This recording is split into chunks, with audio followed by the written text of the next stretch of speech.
เครื่องซักผ้าโอผ้าอุตสาหกรรมมหอลดาตัวนี้เป็นแบรนด์ LG ต้นฉบับจากเกาหลีกันเลยเนาะตัวนี้พี่ย้ำเลยว่า Made in Korea เลยนะสำหรับเครื่องซักผ้าโอผ้าอุตสาหกรรมจะมี13กิโลขึ้นไปหา18กิโล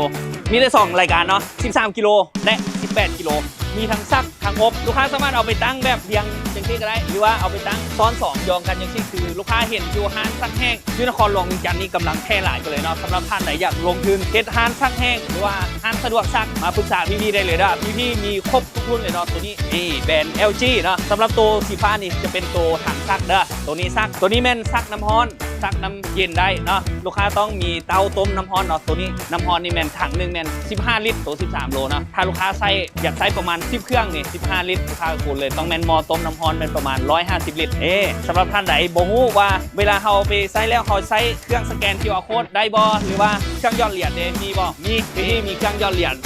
อันนี้แถมให้ลูกค้านำเลยเด้อนี่เครื่องหยอดเหรียญเนาะอันนี้ลูกค้าสามารถเอาเป็นเหรียญ10 บาทหรือว่าเหรียญสามารถลูกค้าสั่งพี่ๆได้เลยเนาะพวกเราสามารถเฮ็ดให้ได้เลยเนาะตัวนี้พี่ๆแถมให้เป็นเหรียญ10 บาทได้ลูกค้าอาจจะไปเก็บค่าบริการกับลูกค้าเอาเหรียญ10มาใช้บริการอยู่แล้วก็ได้เนาะหรือว่าอีกตัวนึงมันจะมีแบบสแกน QR Code เลยผ่านธนาคารการค้าได้คือกันเนาะพี่ๆมีเครื่องสแกน QR Code ให้สำหรับท่านใดยังบ่ฮู้ว่าจะใช้แบบใดหรือว่าจะใช้จากเครื่องเหมาะสมมันสักจากกิโลหรือว่าอยากตั้งราคาตั้งไหนเนาะสามารถมาฝึกหาพี่ๆอยู่ทางหน้าห้างได้เลยเด้อสำหรับตัวนี้พี่ๆย้ำว่าเป็นของเกาหลีแบรนด์แท้เลยเนาะปกติแล้วเครื่องสูตรไทยมีเส้นเดียวกันเนาะแต่ว่าเฉพาะโฮมยูสตัวนี้จะเป็นเครื่องซักผ้าอบผ้าอุตสาหกรรมขนาด13และ18โลจะมีแต่ Made in Korea เนาะตัวนี้เนาะที่นำเข้าคือตัว13กิโลเครื่องซักผ้ามันจะเป็นรุ่น CWG2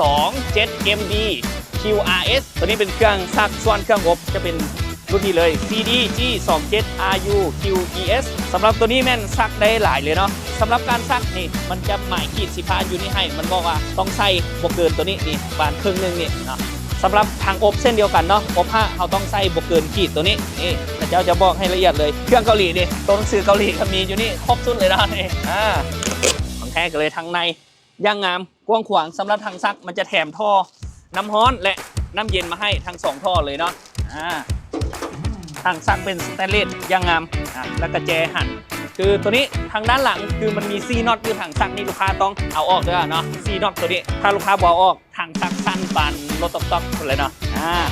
สำหรับการใช้งานกันง่ายๆโปรแกรมการน้ำใช้งานซักน้ำร้อนน้ำอุ่นน้ำเย็นเนาะซักแบบถนอมผ้าเพิ่มเวลาการซักนะสำหรับทางด้านข้างนี่มันจะเป็นน้ำยาซักผ้าแล้วก็ใส่น้ำยาปรับผ้านุ่มอันนี้พระเจ้าห้ามใช้แบบผงเนาะอันนี้ต้องใส่แบบเป็นน้ำเท่านั้นเด้อพระเจ้าจะเขียนห้ามใส่เลยเนาะบ่ให้ใส่แฟบปุ่นคือบ้านเอาไปใส่ทั่วไปเนาะใส่แฟบเป็นน้ำสำหรับโรงแรมหรือว่าบ้านพักอพาร์ตเมนต์จังซี่อยากเอาไปไว้ซักผ้าห่มผ้าปูให้แขกเนาะซักตัวนี้หอมนุ่มสบายซักสะอาดแน่นอนเลยสำหรับราคากับบ่แพงเลยสำหรับตัว13กิโลเพียงแต่49ล้านกีบและตัวอบผ้าตัวนี้13กิโลเส้นเดียวกัน34ล้านกีบและตัว18กิโลหน้าตาคือกันเลยตั้งแต่มอเตอร์มันจะใหญ่ขึ้นเนาะสำหรับตัว18กิโลตัวซักแมน56ล้านกีบและตัวอบผ้า18กิโลราคาเพียงแต่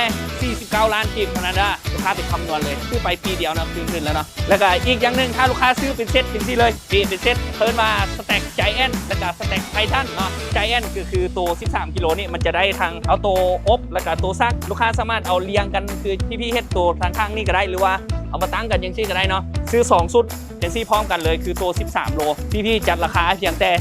74ล้านกีบและตัว18กิโลราคาเพียงแต่